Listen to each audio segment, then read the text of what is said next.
우리 말씀 봅시다. 오늘 나눌 말씀은 에베소서 4장 1절부터 16절 말씀입니다. 4장 1절부터 16절 조금 긴데요. 에베소서 4장 1절부터 16절입니다.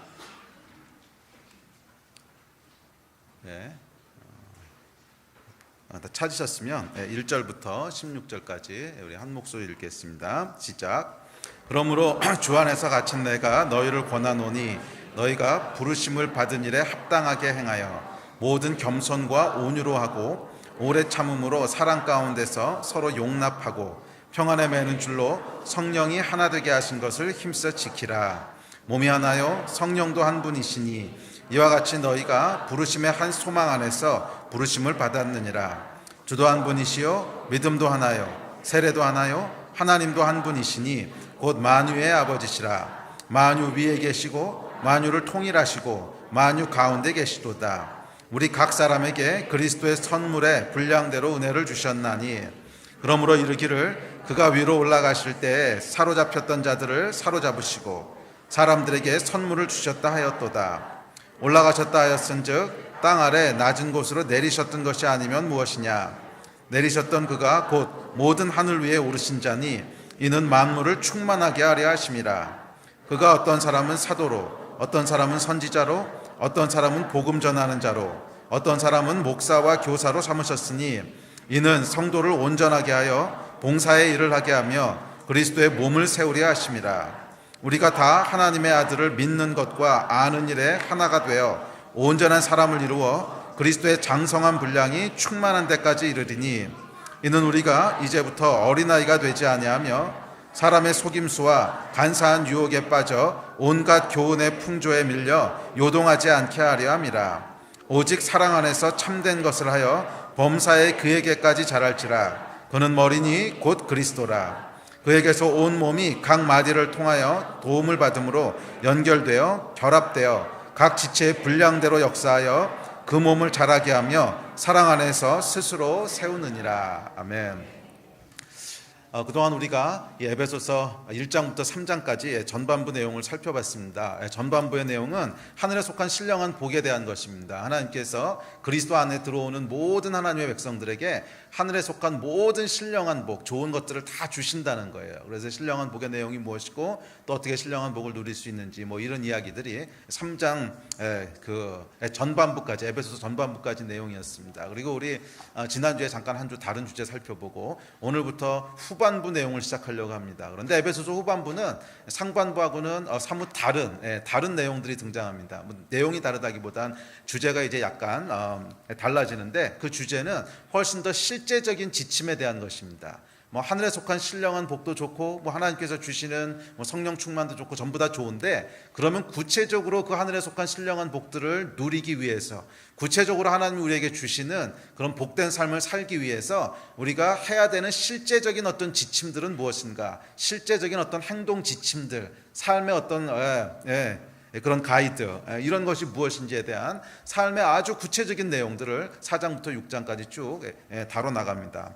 그래서 크게 후반부는 5가지 주제로 이루어져 있는데 첫 번째 거는 오늘이랑 아마 다음 주까지 살펴볼 텐데 이 하나됨에 대한 내용이고, 두 번째는 가치관에 대한 내용입니다. 그래서 세상을 본받지 마라, 이 세상의 가치를 본받지 말고 너희는 다르게 살아야 된다, 그런 가치관에 대한 내용이고, 세 번째는 거룩한 삶에 대한 내용입니다. 정결하고 거룩하게 살아가는 삶. 그리고 네 번째는 관계에 대한 내용입니다. 그래서 부부 간에는 또 부모 자식 간에는 종과 상전 간에는 구체적인 관계를 어떻게 해야 되는가 하는 문제에 대한 걸 다루고 있고, 마지막 5번째는 영적 전쟁과 전신갑주를 입으라. 여러분이 주일학교 때부터 여러 번 들어왔던 전신갑주, 머리에 쓰고 흉배 붙이고 이런 내용들, 그게 한 5번째 내용입니다. 그래서 크게 이렇게 5가지 구체적인 행동 지침들을 통해서 하늘에 속한 신령한 복들을 이 하나님의 백성들이 어떻게 살아갈 것인가 하는 내용들을 다루고 있습니다.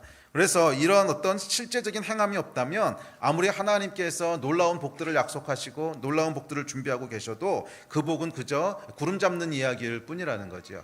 이 하나님이 우리에게 주시려고 하는 신령한 복들이 추상적이고 구름 잡는 내용이 아니라 우리 삶 가운데 실제적으로 이루어지기 위해서는 그에 걸맞는 실제적인 행동들이 있어야 됩니다. 실제적인 어떤 삶의 지침들이 있어야 됩니다. 됩니다. 그래서 이 이야기를 아마 가능하면 올해 연말까지 쭉 살펴보면서 우리 가운데 삶의 구체적인 행동들, 지침들이 우리 삶에 장착되었으면 좋겠어요. 왜냐하면 여러분, 우리가 어떤 인생을 살 것이고 어떤 복을 누리고 살 것인가 하는 것은 우리가 삶을 살아가는 태도에 연결되어 있습니다. 어떤 태도에 어떤 가치와 어떤 태도와 어떤 행동 지침을 가지고 매일매일 삶을 살아가느냐에 따라서 우리 인생의 퀄리티가 결정된다는 거예요. 그래서 하나님께서 우리에게 주시려고 하는 복을 누리는 그런 삶의 태도, 삶의 방식들에 대한 내용들을 오늘부터 시작해서 연말까지 쭉 따라가면서 살펴봅시다. 자, 오늘은 이제 첫 번째 주제부터 살펴볼 텐데, 첫 번째 주제는 이제 하나됨에 대한 것입니다. 우리 삶은 여러분 관계로 이루어져 있습니다. 관계로 구성되어 있습니다. 그렇죠? 우리 삶은 누군가 관계를 맺는 것으로 내 인생 또는 삶이라고 하는 게 구성되어 있습니다.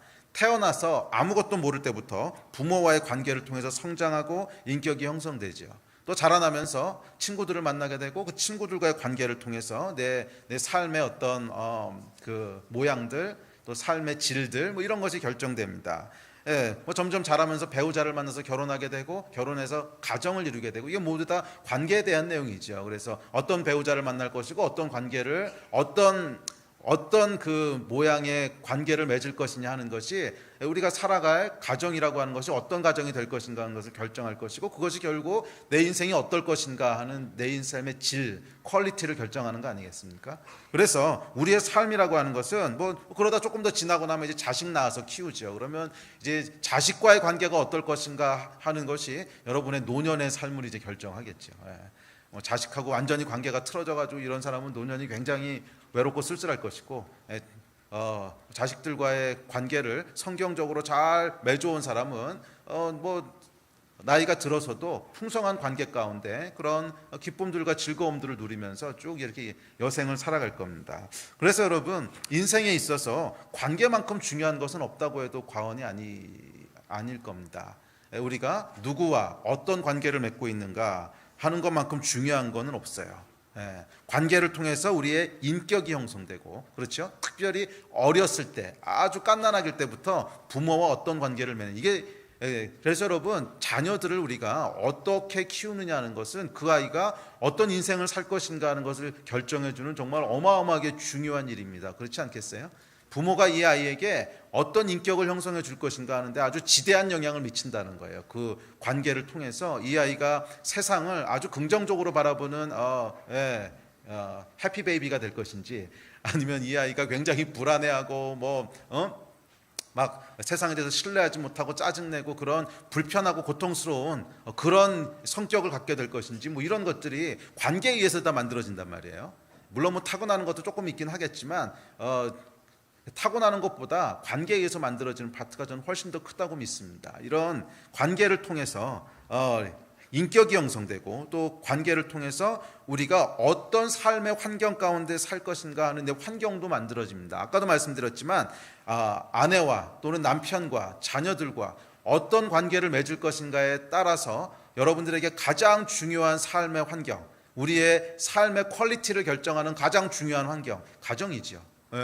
뭐 가정이 여러분 뭐 들어올 때마다 굉장히 힘들고 막 들어오면 불편하고 너무 있기 괴롭고 그러면 우리 삶의 퀄리티 전체가 다 그냥 그렇게 되는 거예요. 인생이 그냥 고달픈 거야. 그런데 뭐 이제 밖에서 일하는 것이 조금 어렵고 힘들어도 뭐 가정에 들어오면은 기쁨이 있고 쉼이 있고 즐거움이 있고 이러면 뭐 인생이 살만한 힘을 얻죠. 그런데 이런 내 삶의 퀄리티를 결정하는 가정이 그 가정이라고 하는 환경이 무엇에 의해서 결정되냔 말이에요.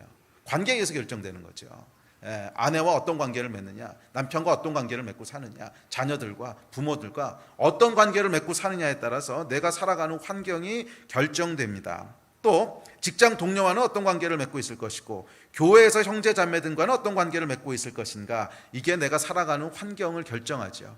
이 교회에서 맺는 관계도 여러분 굉장히 중요합니다. 뭐 가정만큼이나 중요한 것이 저는 교회에서 맺고 있는 관계라고 믿는데, 그러니까 여러분의 신앙생활이 얼마나 행복하고 만족스럽고 충만할 것인가 하는 것은 목사의 설교에 달려있지 않아요.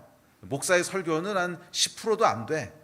실제로 여러분의 신앙생활이 얼마나 행복하고 만족스럽고 충만할 것인가 하는 것은 교회 내에서 형제자매와 어떤 관계를 맺고 있냐는 거야.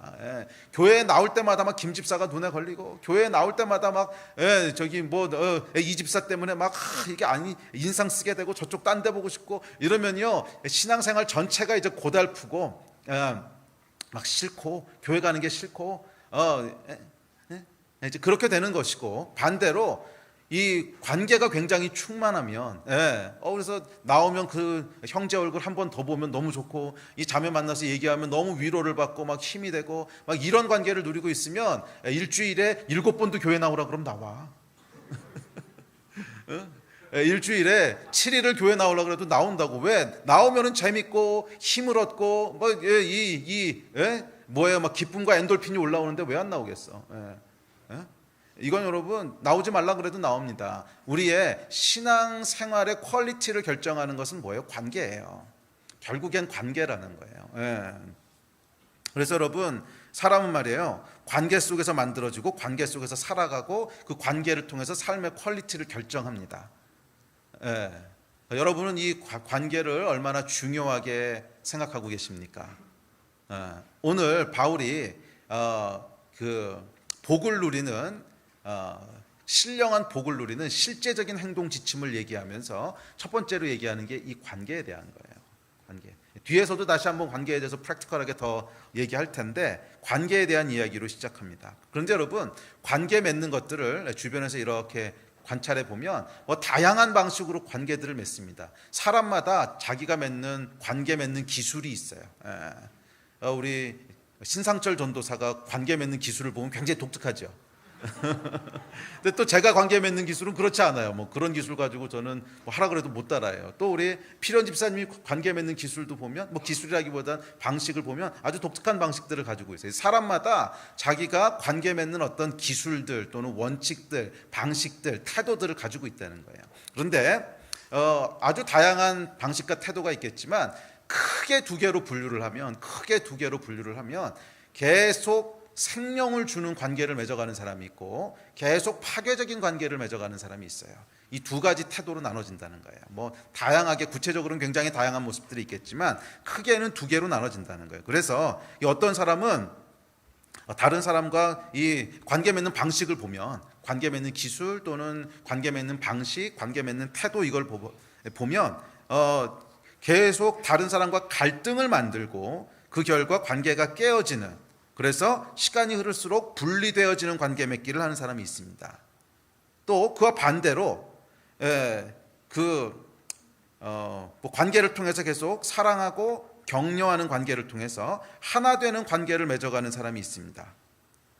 크게 이렇게 두 부류가 있다는 거예요. 그래서 이 관계 맺는 기술에 따라서 우리 삶이 시간이 흐를수록 계속 어떤 한 지점을 향해서 이렇게 가게 되는데, 시간이 흐를수록 계속 다른 사람들과 하나 되어지고 가까워지고 점점점 연합하게 되는 이 방향으로 가는 관계 맺는 방식을 가지고 있는 사람이 있고, 어떤 사람은 반대로 처음엔 하나인 줄 알았어. 근데 시간이 지날수록 계속 분리되어 가요. 계속 다른 사람들과 멀어지고 분리되어져 가는 그런 방식으로 관계를 맺는 사람이 있다는 거예요. 그리고 여러분 기억하셔야 될 것은 이 차이가 우리가 얼마나 행복하고 풍성한 삶을 살 것인지 삶의 퀄리티를 결정한다는 거예요.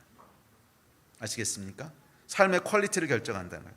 당연한 얘기지만 분리되는 관계 맺기 방식으로 삶을 사는 사람은 시간이 흐를수록 삶이 고립됩니다. 계속 다른 사람들과 처음엔 괜찮은 줄 알았어. 근데 시간이 지날수록 갈등이 생기니까 이제 깨지게 되고 미워하고 증오하고 막 이러다 보면 결국 시간이 흐르면 점점점 고립돼서 마지막엔 자기 주변에 아무도 없는 거야. 그냥 아주 가까운 한두 명도 억지로 옆에서 버텨주는 사람들이 있고, 그 나머지는 없어요. 그래서 주위에 의미 있는 관계를 맺는 사람들의 숫자가 줄어들고, 마음은 온통 다른 사람들에 대한 분노와 쓴뿌리로 괴롭습니다. 젊었을 때도 이게 나타나는데, 이 나이가 점점 들어가면서 여러분 이 차이가 훨씬 더 극명하게 나타나는 거 아십니까? 훨씬 더 극명하게 나타나요. 그 주변에 보면 굉장히 막 좋아하는 사람, 막 사랑하는 사람들이 풍성하게 있는 그런 삶의 퀄리티를 누리시는 분들이 있고, 반대로 가면 갈수록 외롭고 고독하고 자식들도 안 찾아와. 왜? 가면 괴롭거든. 의무감으로 찾아오긴 하는데 자식들도 찾아가서 얘기하고 있으면 막 괴롭고, 저 얘기 또 하고 또 하시고 막 그러는데 보면 막 쓴뿌리가 생기고, 어렸을 때부터 막 상처 올라오고 막 그러니까 자녀들도 잘 안 찾아와. 그러니까 또 그 안 찾아오는 것 때문에 어떻게 돼요? 막 쓴뿌리 생기고, 이놈의 자식 키워봐 소용없어. 막 고통과 한과, 결국 그렇게 된단 말이에요. 이게 여러분 뭐예요? 내가 어떤 방식으로 삶을 살아왔냐는 거에 대한 결과라는 거예요. 어떤 퀄리티의 삶을 누릴 것인가는 내가 지금 매일매일을 어떤 방식으로 주변에 있는 사람들과 관계를 맺는 그 방식과 태도를 가졌느냐에 따라서 그 결과로 주어지는 게 우리 삶의 퀄리티예요. 그래서 계속 분리되는 관계 맺기를 해가는 사람은 시간이 흐르면 결국 어떻게 되냐면 주위에 사람이 줄어들어요. 관계 맺는 사람들이 줄어들고 고립되어 갑니다. 그래서 그 마음은 온통 분노와 쓴뿌리가 이제 가득하죠. 반대로 하나 되는 관계 맺기 방식으로 사는 사람이 있습니다. 이 사람은 시간이 흐르면 흐를수록 주위의 사람들이 더 많이 모여요. 더 많이 붙어요. 그래서 풍성해집니다. 진심으로 사랑하고 존경하는 사람들, 진심으로 아껴주고 축복하는 사람들이 인생에 하나씩 더해지는 거예요. 왜냐하면 그 사람의 삶의 방식 자체가 계속 다른 사람들과 하나 되고 가까워지는 방식으로 살아왔기 때문에 처음에는 뭐 친구가 몇 명 없고 처음에는 그냥 혼자 시작하는 것처럼 보일지 몰라도 이 방식으로 계속 살아가는 사람은 시간이 지나면 지날수록 어떻게 돼요? 주변에 한 사람 두 사람 붙게 된다는 거야. 그래서 시간이 흐르고 나면 그 주변에는 사랑하고 존경하는 사람들, 아껴주고 축복하는 사람들로 풍성해집니다. 인생이 채워져 가요.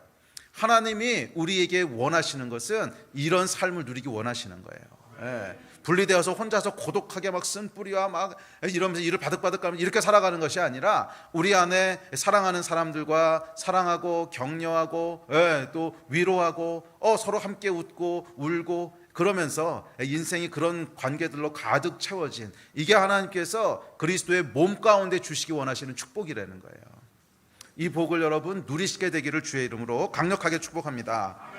삶의 퀄리티가 결정되는 거예요. 삶의 퀄리티가 결정되는 거예요. 왜냐하면 하나님께서도 성부, 성자, 성령의 완전한 관계 가운데 이 관계가 주는 축복이 뭔지를 아시는 분이세요.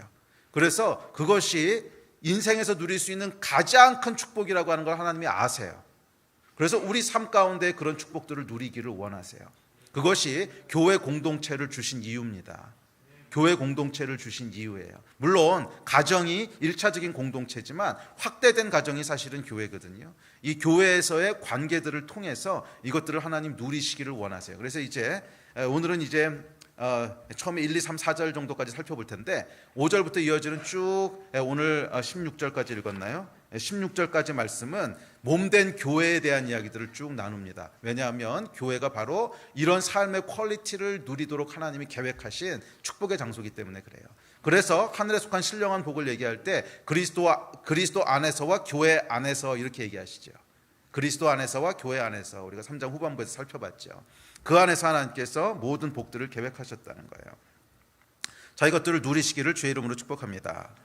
그래서 그 오늘 읽으셨던 본문인 이 4장 전반부는 이 이야기를 하고 있습니다. 특히 교회 안에서 누리는 관계 속에서 하나됨을 얘기하는데, 이것은 아까도 말씀드렸지만 믿는 자들 사이에 하나님께서 주시고자 하는 풍성한 축복이에요. 여러분은 어떤 관계를 원하십니까? 시간이 흐를수록 하나됨에 이르는 관계입니까? 아니면 시간이 흐를수록 외톨이가 되는 관계입니까? 뭐 물어볼 필요도 없는 질문이긴 한데 어떤 걸 원하세요? 원하는 거하고 실제로 살고 있는 건 다를 텐데 아마 원하긴 어떤 걸 원하세요? 당연히 전자를 원하지 않으세요? 당연히 삶이 점점 하나됨과 풍성함에 이르는 관계를 원하시지, 시간이 지날수록 외톨이가 되는 관계를 원하는 사람은 아무도 없을 겁니다. 자, 그렇다면 여러분들은 실질적으로 하셔야 되는 일들이 있다는 거예요. 그냥 난 이것을 원해, 단순히 기대한다고 그런 삶이 여러분에게 뚝 떨어지지 않습니다. 이것은 여러분 행해야 되는 실질적인 행동 지침들이 있어요. 그리고 쉽지 않아요. 왜냐하면 여러분이 지금 관계 맺는 방식은요, 여러분이 살아온 인생만큼이나 긴 히스토리를 갖고 있어요. 아주 어렸을 때 엄마하고 관계 맺는 방식이, 여러분 기억도 안 나겠지만 태어나자마자 1개월, 2개월, 5개월, 6개월 됐을 때도 충분히 얘네들이 전략적으로 생각합니다. 아이들이 아주 전략적으로 생각해요. 어떻게 울면 엄마가 움직이는지를 알거든. 처음에 살짝 울어봤다 안 되면 그다음에 조금 더 세게 울고 자지러지듯이 울고, 그러면 엄마가 어떻게 행동한다는 걸 알기 때문에 이 아이들이 여러분 이렇게 찔러보는 거잖아요. 어디까지 찌르면 내 욕구가 관철되나. 그래서 처음에는 응애 하고 울었다가 안 들어줘. 그러고 응애 하고 울었다 안 들어줘. 그러고 그러고 뒤집어져. 그래도 안 들어주면 막 이게 간질처럼 막 뒤집어지는 액션을 취해. 그러면 엄마가 그래가지고 이렇게 내가 원하는 거 들어주지. 이게 여러분 아주 사악해요, 인간이에요. 그러니까 이런 태어나서부터 지금 여러분 나이가 될 때까지 그 개발시켜온 기술과 태도의 총 결정체가 지금 여러분이거든. 그래서 그런 방식으로 이 삶을 맺어왔기 때문에, 관계를 맺어왔기 때문에 이것을 바꾼다고 하는 것은 간단한 문제가 아닌 것을 여러분 먼저 아시고 시작하셔야 됩니다. 간단한 문제가 아니에요. 그러나 불가능하지 않아요. 분명히 성경이 뭐라 그랬냐면 누구든지 그리스도 안에 있으면 새로운 피조물이라고 했어요. 새롭다는 용어에 대해서 제가 몇 번 비슷한 얘기를 했는데, 이 새로워진다고 하는 것은 우리의 물리적인 구조가 새로워진다는 게 아닙니다. 뭐 그리스도인이 됐다고 해서 키가 더 커지거나 피부 색깔이 바뀌어지거나 시력이 좋아지거나 이런 게 아니잖아요. 그러면 무엇이 새로워지는 거예요? 관계가 새로워지는 거예요. 모든 존재하는 것들은 물질과 방향이 있어요. 모든 존재하는 것들은 물질과 방향이 있어요. 그러니까 내 삶에도 내 삶을 이루고 있는 물질이 있어요. 물리적이고 화학적인 물질이 있고, 이 물리적이고 화학적인 내 몸이 어떤 방향으로 어떻게 가고 있느냐는 방향이 있단 말이야. 이게 관계 맺는 방식인데, 거기에 변화가 일어난다는 뜻이에요. 방향의 변화가 일어난다는 뜻이야. 그러면 여러분의 삶 가운데 이 근본적인 변화가 쉽지 않지만 일어날 수 있고 일어나야 됩니다. 그렇지 않으면 아무리 신앙생활을 해도 하나님이 주시는 복과는 먼 삶을 살 수밖에 없어요. 전 여러분들이 믿음 안에서 충만한 삶을 누리시기를 축복합니다. 그러려면 괴롭지만 힘들지만 믿음 안에서 새로운 것들을 시도하셔야 돼요. 새로운 구체적인 삶의 지침들을 시도하셔야 돼요. 이걸 시도하지 않으면 아무리 여러분들이 좋은 말씀을 듣고 오늘 제가 이렇게 막 열변을 토하면서 50분 1시간씩 얘기를 해도 여러분이 설교하는 게 얼마나 힘든 줄 아세요? 제가 2부 설교 끝나고 나면요, 방에 올라가서 그대로 주저앉아서 한 10분 이상을 누워 있습니다. 거의 탈진을 해요. 이렇게 계속 쏟아내는 거 2시간 해봐요. 얼마나 힘든가. 근데 이게 말짱 다 헛수고야. 이렇게 얘기한다고 해서 여러분의 삶이 바뀌는가? 아니요. 구체적으로 여러분들이 뭔가 액션을 취하시기 전에는 변화는 안 일어나요. 좋은 설교 듣는다고 변화 일어나는 거 아니고, 그것은 그냥 귀를 만족스럽게 하는 것 뿐이고, 실질적인 여러분들의 반응이 있어야 돼요. 실질적인 시도가 있어야 돼요. 내가 20년, 30년, 40년 익숙해진 삶의 패턴이 있지만 바꾸겠다라고 하는 의지가 있으셔야 돼요. 의지가 있으십니까? 이게 있어야 바뀔 수 있지. 이게 일어나지 않으면 뭐 좋은 설교 아무리 들어도 뭐 아무리 은혜 받아도 맞아 설교 때는 아멘 아멘 하고 울고 뭐 그래도 삶의 변화는 안 일어난다는 거야. 그냥 똑같이 여러분들은 삶의 패턴대로 살아서 마지막에 외톨이가 될 겁니다. 그런 인생을 살기 싫다면 뭐 마지막이 아니고 지금도 외톨이로 살고 있지 않아? 그런 방식 맺고 있는 사람은요, 외톨이 되는데 오래 안 걸려. 한 1, 2년이면 충분해. 1, 2년이면 정체를 다 알기 때문에 주변에 사람 없어요. 그러니까 계속 새 친구만 만나지. 계속 새 친구만 만나는데 6개월 있으면 깨지고, 또 새 친구 만나면 6개월 있으면 깨지고, 이거 반복하고 있잖아. 그러다 보니까 교회도 계속 돌아다니게 되고, 여기서 관계 다 깨졌으니까 그 안에 있으면 괴롭고 못 있겠어. 에이씨, 바꿔보자. 딴 데로 갔어. 처음에 행복해. 한 1년 행복해. 근데 또 1년 지나다 보면 깨지고 에이씨 못 있겠다. 또 옮겨. 1년 지나고 보면 깨지고 이거 혹시 반복하고 있는 사람 분명히 있을 거야. 이 안에. 많이 봤거든. 많이 봤거든. 제가 이거. 이렇게 계속 살아가서는요, 소망이 없습니다. 뭐 말씀 좋은데, 예배 좋은데, 뭐 프로그램 좋은데 아무리 쫓아다녀봐야 소용없어. 여러분들 가운데 구체적인 반응이 있어야 돼. 구체적인. 어려운 일이에요, 여러분. 이거 쉬운 일 절대로 아니야. 30년 40년을 그렇게 살았는데 이거 바꾸는 게 어떻게 쉬워. 어려운 일이에요. 그렇지만 어렵다고 불가능한 일은 아니야. 가능한 일이야. 바꿀 수 있어요. 아멘. 바뀔 수 있습니다. 예. 우리도 기업체에서 하듯이 해볼까? 바뀔 수 있다, 바뀔 수 있다, 바뀔 수 있다, 이런 거. 예. 바뀔 수 있습니다. 정말 바뀔 수 있는 걸 믿으십니까? 시도하세요, 여러분. 시도하세요. 그러면 분명히 바뀔 수 있어요. 자, 이런 실천적 행함이 있게 되기를 주의 이름으로 축복합니다.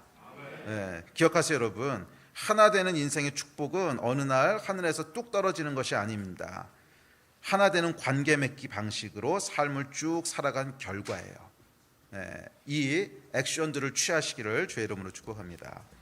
자, 오늘은 거기에 대한 몇 가지 바울의 성경의 실질적인 지침을 따라가 보려고 합니다. 자, 4장 1절에 보면 실질적인 첫 번째 새로운 관계로 들어가기 위한 하나 되는 관계에 이르기 위한 첫 번째 지침이 나옵니다. 자, 우리 같이 읽읍시다. 시작.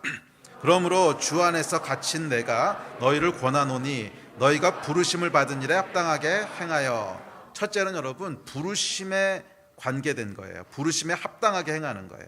하나 되는 관계에 이르기 위한 이 4장 1절은 이렇게 시작하지만 요거만 딱 떼어놓고 보면 무슨 소명에 대한 얘기인가 사명에 대한 얘기가 이렇게 이야기할 수 있지, 이해할 수 있지만 2절, 3절, 4절부터 16절까지 쭉 이어지는 컨텍스트를 보세요. 이것은 하나 되기 위해서 하는 얘기예요. 하나됨에 이르기 위해서 하는 얘기를 시작하는 말이에요. 그 얘기는 우리가 하나 되는 관계 맺기 방식을 살기 위한 첫 번째 첫 단추는 뭐냐면 부르심, 내가 하나님 안에서 어떤 존재인가에 대한 아이덴티티가 있어야 된다는 거예요. 내가 어떤 존재인지에 대한, 나는 누구며 나는 무엇을 가졌는가, 하나님이 나를 누구로 창조하셨고 무엇을 위해 창조하셨는가, 여기에 대한 확실한 정체성이 있어야 된다는 거예요. 그렇게 할 때 우리 안에 속사람이 강건해집니다. 사람은 여러분, 내가 어떤 존재인지에 대한 것이 명확하지 않은 사람은 계속 다른 사람을 통해서 확인받고 싶어 해요. 내가 쓸모 있는 존재인지, 내가 사랑받을 만한 존재인지, 내가 의미 있는 존재인지 계속 다른 사람도 확인받고 싶어 해요. 계속 확인받고 싶어 하는데 그게 뭐냐면 유리 멘탈이라는 거예요. 유리 멘탈. 그런 사람은 자기가 원하는 대로 확인해 주는 사람에 대해서는 할렐루야 너무 좋아서 간까지 다 빼줘. 간쓸게 다 빼줘. 간쓸게 빼주면 뭘로 사나? 하여간 간쓸게 다 빼주는데 자기가 원하는 대답을 해주지 않는 사람에 대해서는 상처받아요. 그리고 깨지고 돌아서고 그러면서 관계가 망가져요. 기억하셔야 될 게 있습니다. 하나 되는 관계에 이르기 위한 첫 번째, 아니 가장 중요한 열쇠는 뭐냐면 내가 누군지에 대한 아이덴티티가 사람에 의해서 결정되면 안 된다는 거예요. 이게 가장 중요한 원칙입니다. 내가 누군지에 대한 아이덴티티는 하나님에 의해서 결정돼야지. 잘 들으세요. 내가 누군지에 대한 아이덴티티는 하나님에 의해서 결정돼야 돼요. 그래서 사람이 나에 대해서 뭐라고 얘기하든지 간에 그건 네 의견이고, 그래서 이게 조금 오해할 소지도 있긴 한데, 그럼 완전히 먹통으로 이게 소통이 안 되는 사람을, 그런 의미는 아닌데 건강한 의미에서 다른 사람들이 나에게 무엇이라고 얘기하는가에 의해서 나의 정체성이 막 흔들리면 안 돼요. 누가 뭐라 그러든지 간에 나는 누구야? 하나님의 사랑받는 자야. 누가 뭐라 그러든지 나는 하나님의 자녀고, 누가 뭐라 그러든지 나는 하나님이 가장 기뻐하시는 자고, 이 강철 멘탈이 있어야 돼요. 이 강철 멘탈이 있어야 사람과의 관계에서 깨어지지 않을 수 있습니다. 여러분, 인간은 다 죄인이기 때문에 여러분이 원하는 대답 상대방이 안 해줘요. 뭐 아주 운이 좋아서 10명에 1명 여러분이 좋아하는 대답 해줄 수 있고, 아니면 여러분이 파워가 있으면, 뭐 재벌 총수거나 아니면 뭐 인사권을 쥐고 있거나 파워가 있으면 여러분이 원하는 대답 비슷하게 해주겠지. 최고이십니다 뭐 할 텐데, 파워 없어져 봐. 금방 다 돌아서. 지금 신문에서 보고 있잖아요. 다스가 누구 것이냐 그랬더니 전부 다 돌아섰잖아. 파워가 없어지면 이렇게 되는 거예요. 이거는 우리 것이 아니기 때문에 그래요. 우리 안에 내가 원하는 것을 사람들이 대답해주지 않는다고 하는 것을 기억하셔야 돼요. 사람들은 다 죄인이고 다 자기중심적이고 다 자기 잘난 맛에 사는 사람들이고, 그 사람들이 여러분에 대해서 왜 좋은 말을 해주겠어? 안 해준단 말이야. 그래서 거기에 의해서 우리가 계속 흔들려서는 절대로 좋은 관계를 맺을 수가 없어요. 여러분들이 좋은 관계를 맺기 원하신다면 사람들이 하는 말에 흔들리시면 안 돼요. 유리 멘탈이면 안 된다는 거야. 그래서 사실 이것이 가장 중요하면서도 가장 어려운 부분인데, 내 안에 하나님으로부터 오는 아주 든든한 자존감이 만들어져야 돼요. 내가 누구인지를 하나님 앞에서 계속 확인받으셔야 돼요. 네. 유리 멘탈이면 절대 안 됩니다. 유리 멘탈인 사람은 관계 맺기가 정말 어렵습니다. 해보신 분들 알잖아요. 멘탈이 유리인 사람은요, 관계 맺기가 정말 어려워요. 별것 아닌 말 가지고 상처받고 토라지고 혼자 별의별 상상 다 하고, 이런 태도를 가진 사람은요, 관계 맺으려고 하면 무서워. 또 이런 얘기했다 저 사람이 어떻게 오해할까? 뭐 말한 나중에 들려오는 말을 들어보면 나 때문에 상처를 받았대. 무슨 말 때문에 정말 별것도 아닌 말. 구두가 참 크네요. 뭐 이런 말 가지고. 그거 내가 상처받을 걸 어떻게 알아? 근데 발에 컴플렉스가 있어. 여자는 발이 작아야 미인인데. 뭐 이래가지고서 구두가 크다는 말에 목사님이 나를 무시하고 날 못생겼다고 했대. 내가 언제 그런 말을 했어? 구두가 참 크네요. 그런 건데. 뭐 이러면 여러분 이게 이제 깨지기 쉬운 유리 멘탈이야. 이런 유리 멘탈인 사람은요, 처음에 모를 때는 관계를 합니다. 모를 때는 뭐 처음 만나서 안녕하세요, 어디 사세요, 아이고 참 뭐 좋으시네요, 뭐 그럴 때는 교제가 되는데, 한 달, 1년까지도 안 가. 한 6개월, 1년 가잖아요. 그러면 어이쿠 하는 순간이 와요. 아까처럼 구두 크다는 것 때문에 상처받을 줄 누가 알았어. 그러면 한 번 뒤고 나면요, 그 다음에는 긴장하게 됩니다. 관계가 긴장 가운데로 들어가고, 그러면 더 이상 관계 맺기가 싫어져요. 어떻게든지 선을 긋고 싶어요. 왜? 계속 이런 일들이 반복될 거거든. 그러다 보면 여러분 결국 고립되어 줄 수밖에 없습니다. 구두가 크다는 게 왜 상처받을 일이야? 하나님의 자녀면은 할렐루야지. 그래서 이런 사람은요, 처음에는 기대를 가지고 좋게 관계를 시작하지만 시간이 흐르면 문제가 생깁니다. 항상 끝은 삐지고 시험 들어서 분노와 쓴뿌리로 끝납니다. 이게 아마 내 얘기인데 그런 사람들 분명히 있을 거야. 더 심각한 사람은 자기 얘기인데 자기 얘기가 아니라고 생각하는 사람입니다. 분명히 그런 사람, 분명히 뭐라고 생각하냐면 나는 문제가 없는데 주변에 이상한 놈들이 많아가지고 계속 날 상처 준다고 생각할 거예요. 손가락 얘기 기억하세요. 계속 눌러서 아프면 어디가 아픈 거다? 손가락이 아픈 거다. 여기 눌러도 아프고 여기 눌러도 아프고 다리 눌러도 아프고 온몸이 왜 다 아프지? 아니, 손가락이 아픈 거예요. 그래서 항상 끝은 그놈 나쁜 놈 뭐 이러고 끝나는 거죠. 사람마다 놀랍게도 그 기간도요 어느 정도 정해져 있습니다. 제가 한 18년 목회를 하고요, 예수 믿고 나서부터 계속 제자 삼는 사역을 했거든요. 30년 이상 사람과 계속 관계 맺으면서 관찰한 결과예요. 기간도 대충 정해져 있어요. 어떤 사람은 6개월, 어떤 사람은 1년. 처음에 좋게 관계를 시작하는데 항상 그 기간 비슷한 기간이 되면 깨져. 딱 3개월 되면 깨지는 사람이 있고, 그 사람은 100%는 아니라도 대충 통계적으로 보면 새로운 관계를 시작해서 깨지기까지의 시간도요 대충 정해져 있어요. 잘 생각해 봐요, 여러분.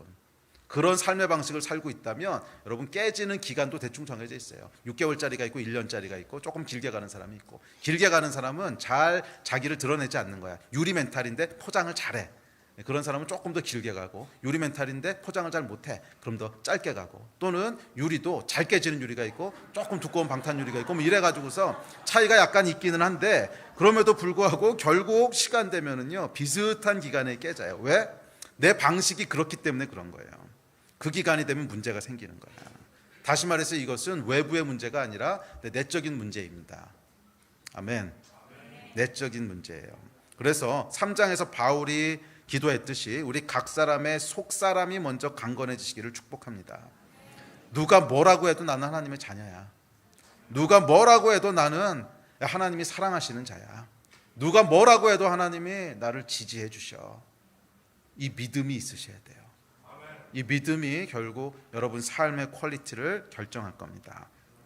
그래서 이 튼튼한 믿음이 자리 잡고 있을 때 다른 사람들로부터 인정받아야 될 필요가 없어집니다. 하나님이 인정하셨는데 그래서 사람들의 평가나 눈치에 의해서 상처받지 않게 돼요. 이 상처받지 않는 방어 라인이 구축돼야 건강한 관계를 맺을 수 있습니다. 건강한 관계를. 많은 사람들이 얘기합니다. 목사님 오래 참는 거 좋고 온유한 거 좋고 용서해 좋고 다 아는데 안 되는 걸 어떡합니까? 왜 안 되는 줄 아세요? 우리 안에 첫 번째 단추가 안 껴진 거야. 이 단추를 깰 때 여러분 첫 번째 단추를 이렇게 깨잖아, 이렇게. 그러면 두 번째 단추는요, 깰 데가 없어요.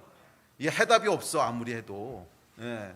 첫 단추를 잘못 껴놓으면요, 두 번째 단추는 낄 데가 없는 겁니다. 그래서 뭐 용서가 잘 안 돼요, 뭐가 잘 안 돼요. 이게 여러분 다 첫 단추가 잘못 껴진 거예요.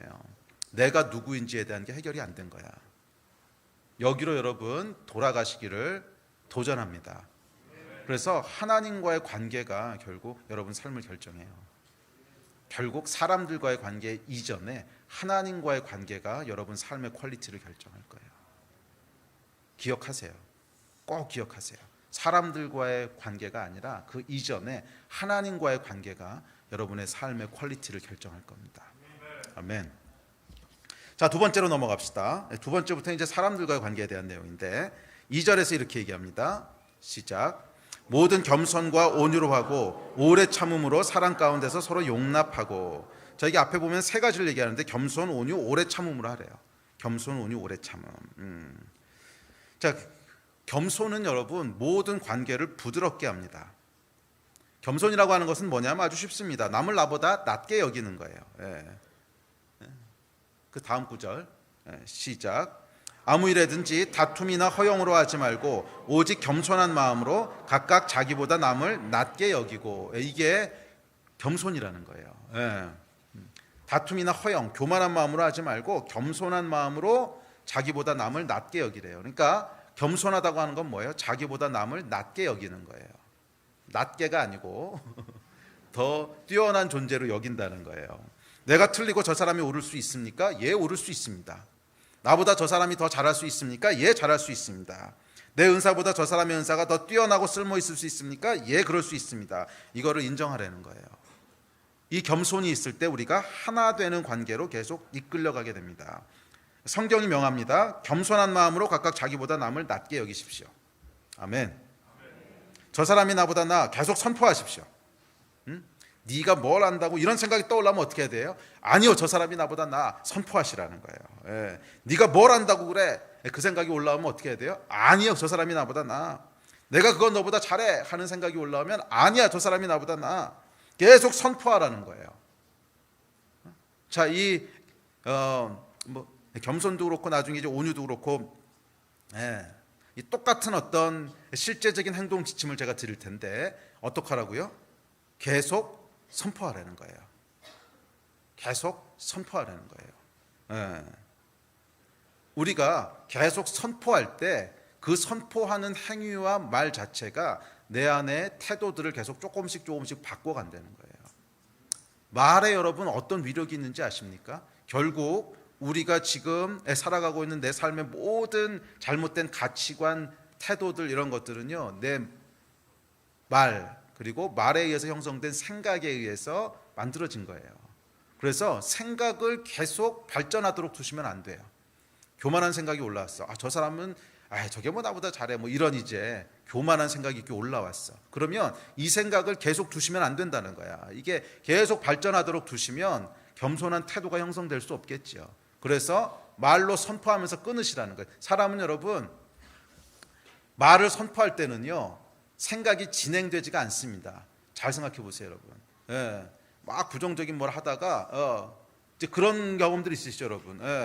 막 이제 머릿속으로 복잡한 별의별 생각을 막 다 하고 있는데 생각을 하고 있는데 그 옆에 있던 아내가 갑자기 말을 걸었어. 여보. 그러면 왜? 그러면 이거 어떻게 돼? 그러면 그 말을 시작하는 순간 생각하던 건 끊어지잖아요. 그래서 신경질 내죠. 내가 생각하는데 왜 말 거냐고. 이제 저도 그런 스타일인데 이제 막 이렇게 생각에 몰두하고 있으면 이렇게 말 걸면 되게 싫어요. 집사람은 저보다 좀 더 심해요. 그래서 조심해서 말 걸어야 되는데 근데 이게 말이라고 하는 건 여러분 우리 생각을 끊어요. 말이 생각을 끊는다고. 그래서 계속 우리 안에 부정적인 생각, 교만한 생각이 돌아갈 때는 이것을 그냥 방치해 두면 안 되고 어떻게 하라고요? 말로 끊으시라는 거예요. 믿음의 말로. 아니야, 저 사람이 나보다 나아. 아니야, 저 사람이 나보다 잘할 수 있어. 믿음의 말로 끊는 순간 생각도 스탑되고 내가 말한 것에 의해서 내 생각도 방향을 바꾼다는 거예요. 그래서 여러분 프랙티컬한 지침을 드립니다. 겸손하지 않은 생각이 올라올 때는 계속 반복적으로 선포하세요. 남을 나보다 낫게 여기라. 남을 나보다 낫게 여기라. 그 사람이 나보다 낫습니다. 그 사람이 나보다 잘할 수 있습니다. 계속 선포하시라는 거예요. 그것에 의해서 우리 하나 되는 삶의 태도가 조금씩 만들어져 갈 줄로 믿습니다. 이 하나됨은 여러분 뒤에도 좀 얘기할 텐데 연약한 자들에게만 주어지는 특권입니다. 그 몇 년 전인가 무슨 걸그룹들이 나와서 부른 노래 중에 내가 제일 잘 나가 막 그런 노래 있더라고. 제가 어디 가다가 들었어요. 내가 제일 잘 나가, 내가 제일 잘 나가. 이런 사람은요 절대로 하나 될 수가 없어요. 지가 제일 잘 나가는데 뭐 하나 됨이 딴 사람이 왜 필요해? 지가 제일 잘 나가는데 지가 다 하면 되지. 내가 제일 잘 나가 뭐 이런 거 있더라고. 내가 제일 잘 나가 뭐 이런 거. 이거 계속 속으로 내가 제일 잘 나가, 내가 제일 잘 나가 이런 사람은 절대로 하나 될 수가 없어. 필요가 없어. 지가 다 해버리면 돼. 잘 나가는데 지가 해 그냥. 결국 마지막에는 외톨이로 분리되는 삶을 살게 돼 있어요. 그럼 여러분 어떤 사람이 하나 되는 관계에 이르는 줄 아십니까? 연약한 사람이에요. 내가 부족한 걸 알아. 내가 연약한 걸 알아. 그래서 나는 누군가의 도움이 필요해. 이 태도, 이 애티튜드가 있는 사람. 그 사람은요 결국엔 하나됨을 향해서 조금씩 나갈 수 있어요. 그래서 여러분 강한 사람이 되려고 그러시면 안 되고 연약함을 아는 사람. 그것은 연약해지려고 노력할 필요 없어. 우리는 본질적으로 연약해. 근데 교만은 그 연약함을 착각하고 있는 거지. 내가 연약하지 않다고. 그냥 진실을 대면하시면 돼요. 나는 연약한 인간이고 나는 타락한 존재고 실수할 수 있고 넘어질 수밖에 없고 그래서 나는 붙들어 줄 사람들이 필요해. 나는 누군가 나를 손잡고 가줄 사람이 필요해.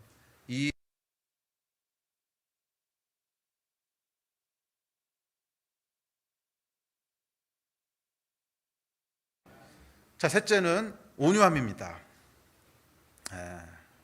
온유함의 원어는 프라우테스라고 하는 단어인데 이 단어는 이해심이 있음, 동정심, 친절, 공선 이런 의미입니다. 그래서 이 온유함은 크게 두 가지 요소로 이루어지는데 첫째는 내적인 요소고 둘째는 외적인 요소예요. 내적인 요소는 이해심이 있고 동정심이 있는 거예요. 외적인 요소는 뭐냐면 친절하고 공손한 거예요. 이것이 성경이 얘기하는 온유한 것입니다. 그래서 온유함은 상대를 이해하고 긍휼히 여기는 마음에서 나오는 친절하고 공손한 외적인 태도예요. 이 온유한 마음이 있을 때, 온유함이 있을 때 우리가 하나됨에 이룰 수 있습니다. 반대로 온유함을 지키지 못하는 사람은 계속 관계가 깨진다는 거예요.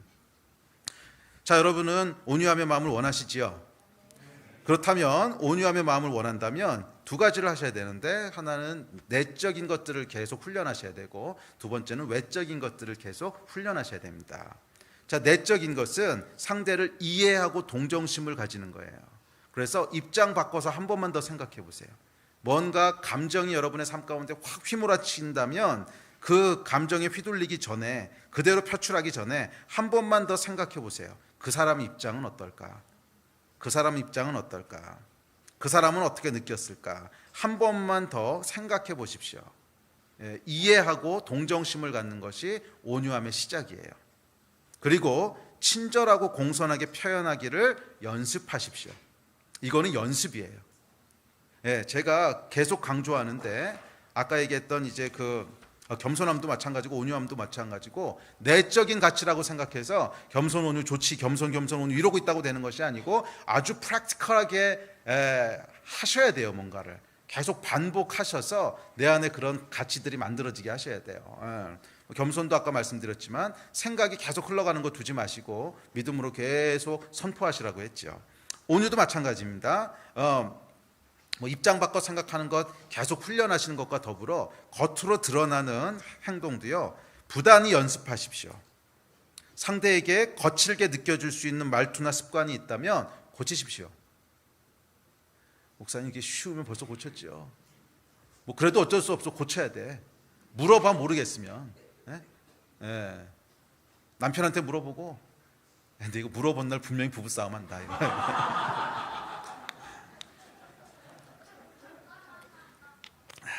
근데 어쨌거나 물어보시고 셀에서도 물어보시고 계속 물어보셨어요. 부단히 고치셔야 돼요. 상대방에게 거칠게 느껴질 수 있는 말투나 습관은 나에게 없는가. 그러니까 예를 들면 이런 거예요. 습관적으로 비아냥거리는 말투. 이거 자긴 잘 몰라요. 근데 주변에서는 되게 불편하게 느끼는 거 있거든. 습관적으로 비아냥거리는 말투, 강압적인 말투, 공격적인 말투나 태도, 다른 사람을 무시하는 듯이 듣는 태도, 좀 그러지 말고 쉽게 언성을 놓치는 어떤 말투, 뭐 이런 것들은요 잘 몰라요 본인이. 근데 이런 태도들이 실제로 여러분의 관계를 계속 좀먹고 있는 거예요. 불편하거든 사람이 옆에 가면.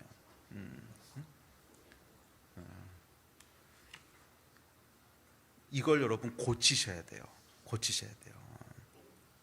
별거 아닌 것 같지만 그것이 결국 내 관계 패턴을 결정하므로 삶의 퀄리티를 결정해요. 아시겠습니까? 그러니까 누가 말하는데 계속 스마트폰 하고 있는 이런 태도, 그럼 여러분 말하는 사람이 굉장히 짜증납니다. 그죠? 근데 좀 들어 그럼 듣고 있어 뭐 이런 거. 듣고 있는 건 알겠어. 그래도 눈을 마주치고 들으라고. 이런 태도들을 바꾸시라는 거예요. 또 뭐 다른 사람 말꼬리 물고 늘어지는 뭐 이런 이제 언어 습관들, 하여간 자질구레한 것들이 있어요. 다른 사람들을 불편하게 느끼게 하는 거. 이것들을 여러분 바꾸시고 고치셔야 됩니다. 친절하고 공손한 태도가 온유라면 그것은 훈련에 의해서 만들어질 수 있습니다. 나는 원래 그래요. 포기하지 마십시오.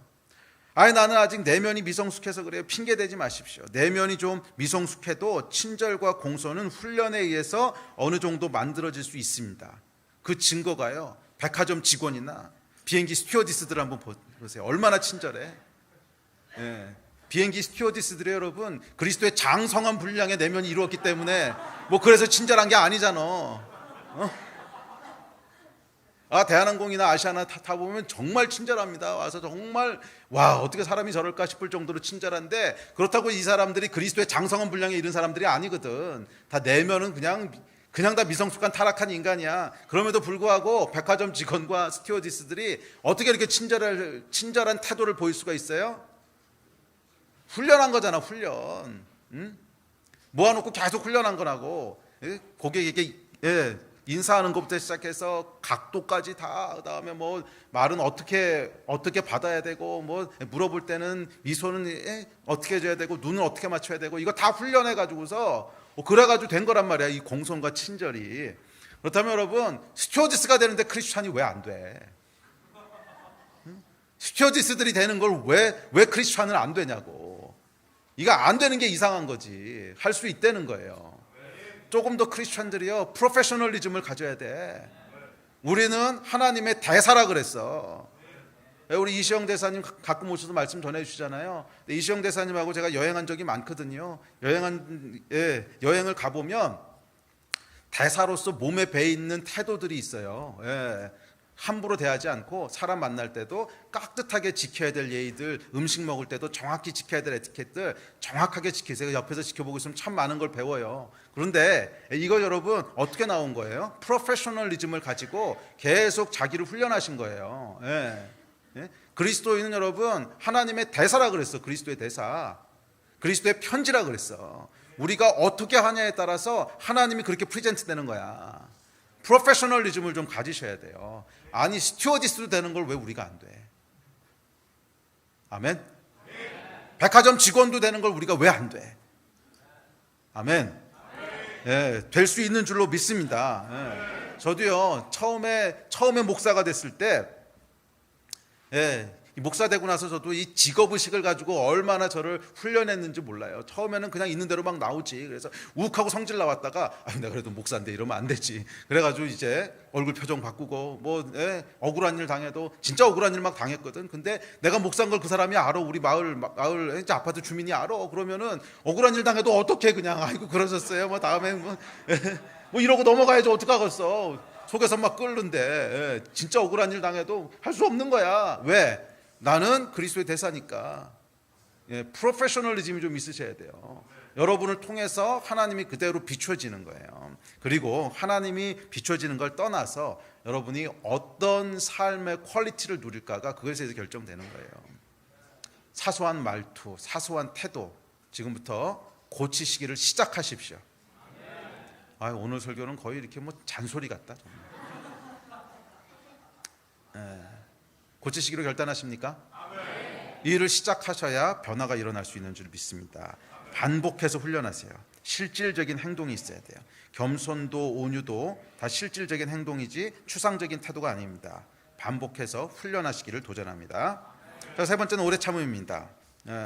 이 하나님은 오래 참도록 우리를 훈련하십니다. 참으세요. 화가 나도 참고, 억울해도 참고, 화병 걸려도 그냥 참으세요. 제가 이 하나님이 하시는 일들을 쭉 이렇게 지켜보니까 교회 역사, 2000년 교회 역사를 통틀어서 하나님께서 당신의 교회에게 훈련시킨, 제일 많이 훈련시킨 게 뭐냐면 참는 훈련이야. 환난과 핍박 가운데 계속 참게 하시고, 초대교회 때부터 그랬잖아요. 네로가 말도 안 되는 억울한 누명을 씌워가지고 그리스도인들이 뭐 불지르고 다녔다, 막 이런 이제 이 뭐예요? 프레임을 씌운 거지. 프레임을 씌워가지고서 막 억울한 일 당할 때도 그냥 참게 하시고, 하나님께서 아니야 그러고 하늘에서 한 말씀만 해주면 얼마나 좋아. 위로부터 임하는 말씀이 있어서 아니야 이렇게 얘기해 주시면 얼마나 좋아. 한 번도 그렇게 안 하셨어요. 그냥 억울한 일을 계속 참게 하셨어요. 지난 2000년 교회 역사를 보면 참고 또 참고 또 참고 또 참고 계속 참게 하셨어요. 왜 그러냐 하면 오래 참음이 훈련된 사람은 하나 되는 관계에 이룰 수가 있어요. 근데 이 오래 참음이 훈련 안 된 사람은 반드시 깨지는 관계로 가게 돼 있어요. 그래서 하나님께서 당신의 사랑하는 백성에게 복을 누리게 하시기 위해서 우리에게 계속 참는 훈련들을 시켜오셨다는 거예요. 그럼 여러분, 화가 나도 참으시고 억울해도 참으시고 계속 참는 여러분 되시기를 축복합니다. 사실은 이 오래 참는 거 하나만 하셔도요, 참을 인자 3개면 살인을 면한다 그랬어. 뭐 지혜가 있는 거예요. 사람들이 다 아는 거야. 참는 거 하나만 잘하셔도 관계가 달라집니다. 보통 관계가 깨질 때 보면 참는 걸 못해. 한 템포만 참아갔으면 됐는데, 한 템포만 참아갔으면 사람을 잃지 않을 수 있었는데, 그 한 템포를 못 참아가지고 사람 잃잖아요. 이거 참으시기를 바랍니다. 이 하나님께서 어떤 사람을 영적인 리더로 세우실 때 가장 중요하게 보시는 게 참는 자질이에요. 리더가 되는 가장 중요한 자질은 오래 참는 겁니다. 이건 분명해요. 영적인 리더가 되는. 그래서 제가 주변에서 누가 억울한 일을 당하는 걸 보면 제 안에 그런 마음이 들어요. 하나님이 저 사람을 리더로 키우시려나 보다. 억울한 일을 당하는 거 보면. 반대로 억울한 일을 참지 못하는 사람을 보면 아직 멀었구나. 아직 멀었구나. 영적 성숙은 여러분 정확히 오래 참는 걸로 측정됩니다.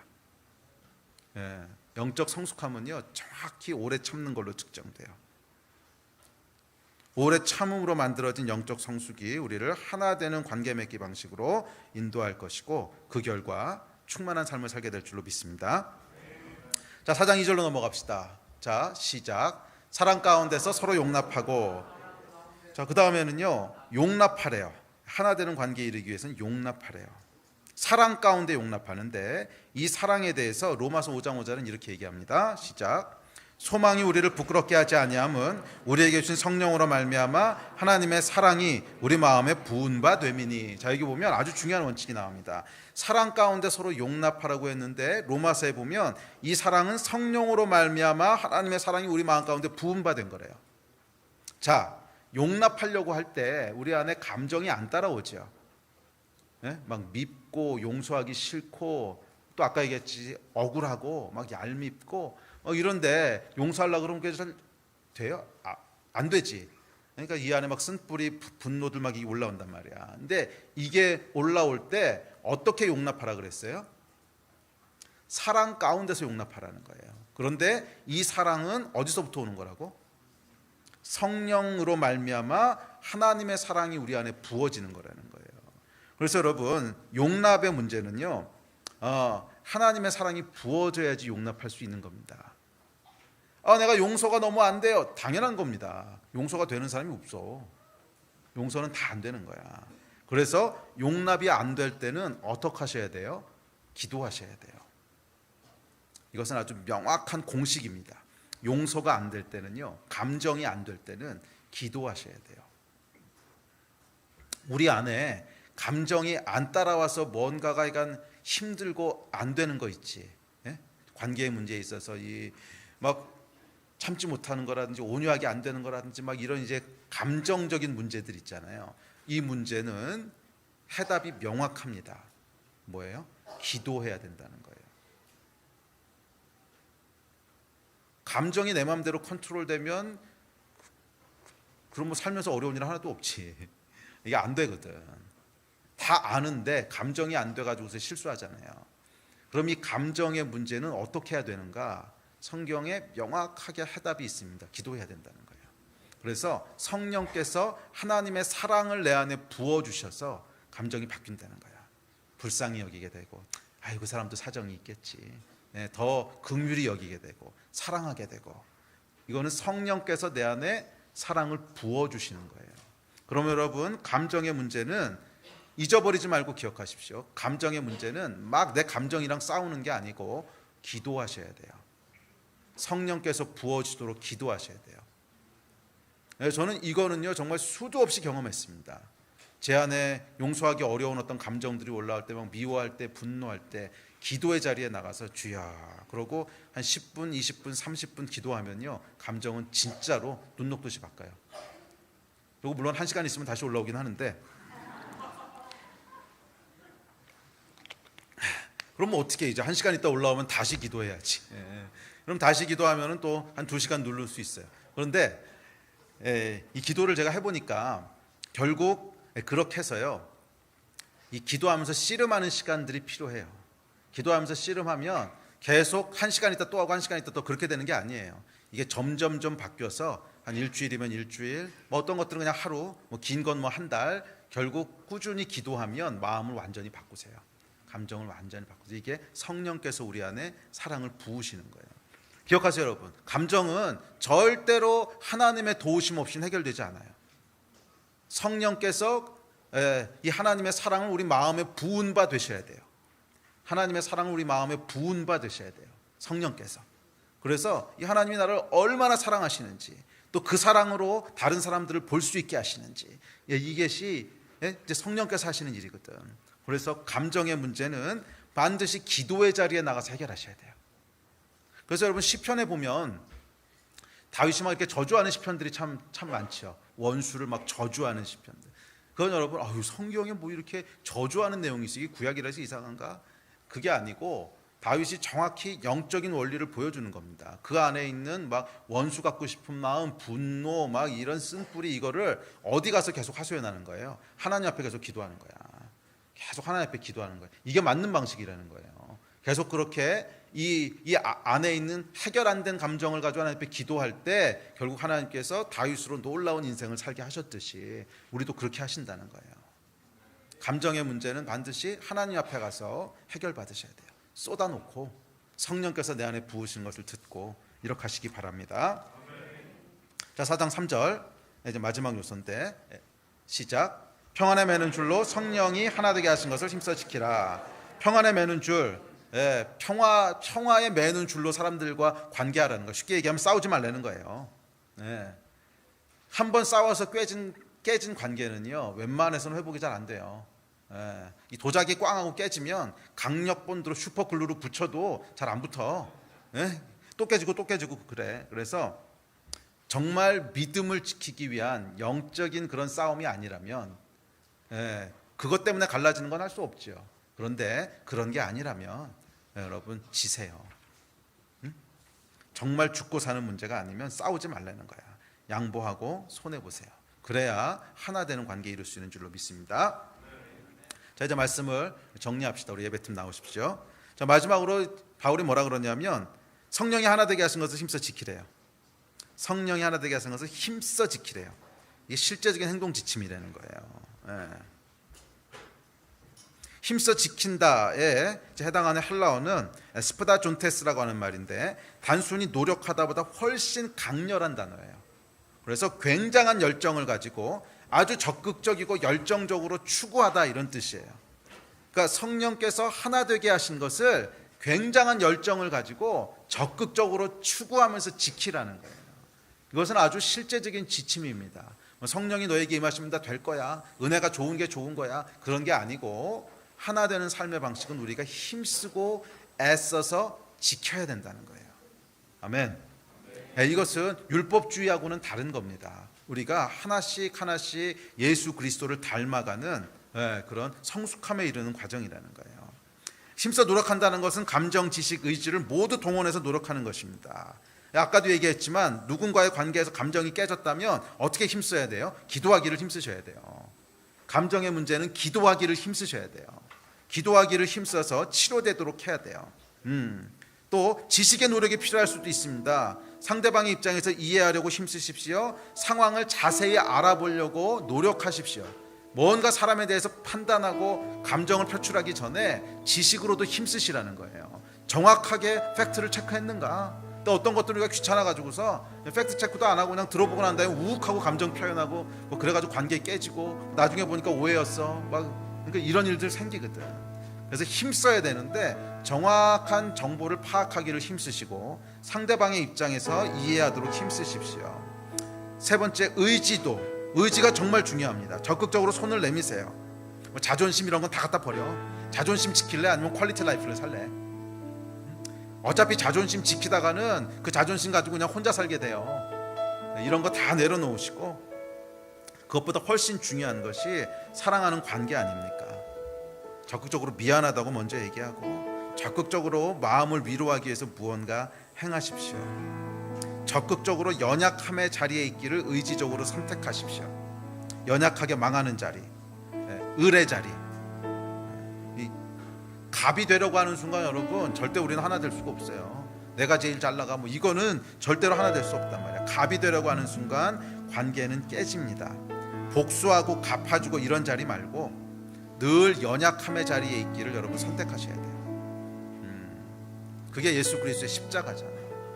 천군과 천사를 동원해서 다 멸하실 수 있으신 분이 그런 갑의 자리에 서지 않으시고 연약하게 을의 자리에 자기를 놓으시고 그래서 십자가를 지시고, 이것이 모든 민족을 구원하신 예수 그리스도 그분의 관계 맺는 방식이셨어요. 연약한 자리에 여러분들을 계속 두십시오. 억울한 거 결국 하나님이 갚아주세요.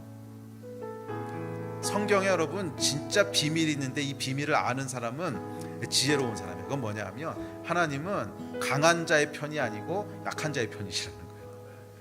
성경을 보면 항상 하나님은 강자가 아니고 약자 편에 쓰세요. 연약한 자들을 멸시치 않으세요. 그러니까 우리 하나님은 마음이 참 여린 분이셔. 그래서 연약한 자들을 보면 그냥 어떻게든지 도우시려고 그래요. 근데 강한 자들은요, 아니요, 하나님이 그 편을 지지하지 않으세요. 그래서 갑이 되려고 하는 사람들은 참 미련한 사람들이야. 을의 자리에 서는 사람들은 말이에요, 뭐 좀 억울할 수 있어. 억울할 수 있고 나도 하고 싶은 말이 있는데 뭐 그러다 못할 수 있어. 근데 여러분 이거 누가 갚아주신다고? 제가 100% 확신할 수 있습니다. 하나님이 갚아주세요. 그건 하나님이 갚아주세요. 우리 하나님은 을의 하나님이세요. 할렐루야. 그래서 여러분 연약한 자리에 계속 서기를 힘쓰세요. 그러면 하나님이 여러분을 지지해 주실 뿐만 아니라 사람들도 계속 얻게 될 거예요. 나와 함께 할 수 있는 사람들을 계속 얻게 될 거예요. 그런 축복들을 누리신 여러분 되시기를 주의 이름으로 축복합니다. 일어나서 기도합시다.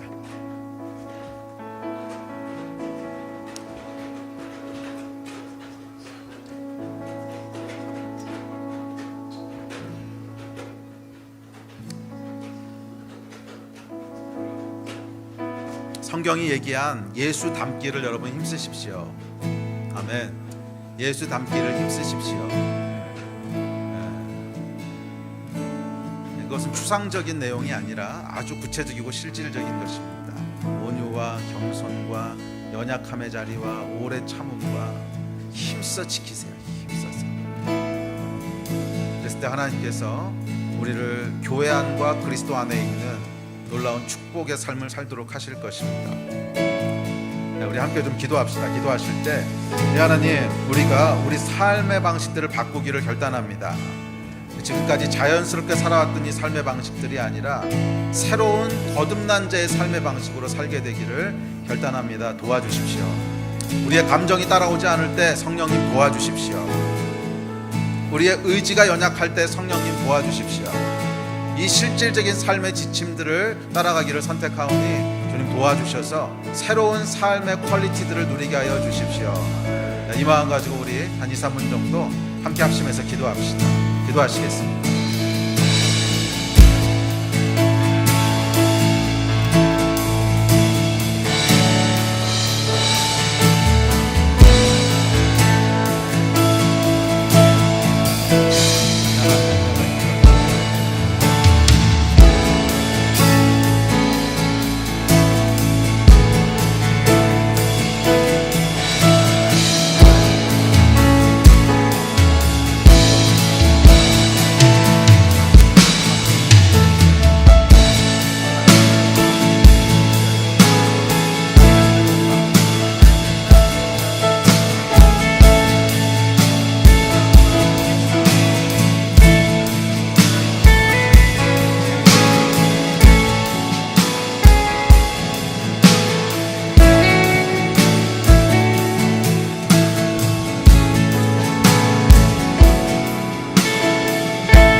온유하시고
기도하기를 소원합니다.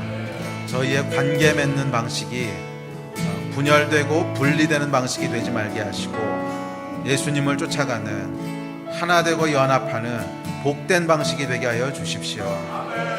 누구든지 그리스도 안에 있으면 새로운 피조물이라 하셨사온데 우리의 옛사람을 벗어버리고 새사람을 덧입기를 시작합니다. 성령님 축복하시고 도우셔서 우리의 삶이 하나됨에 이르는, 우리의 삶이 복된 자리에 이르는 그런 새로운 삶들 시작하게 하여 주시옵소서.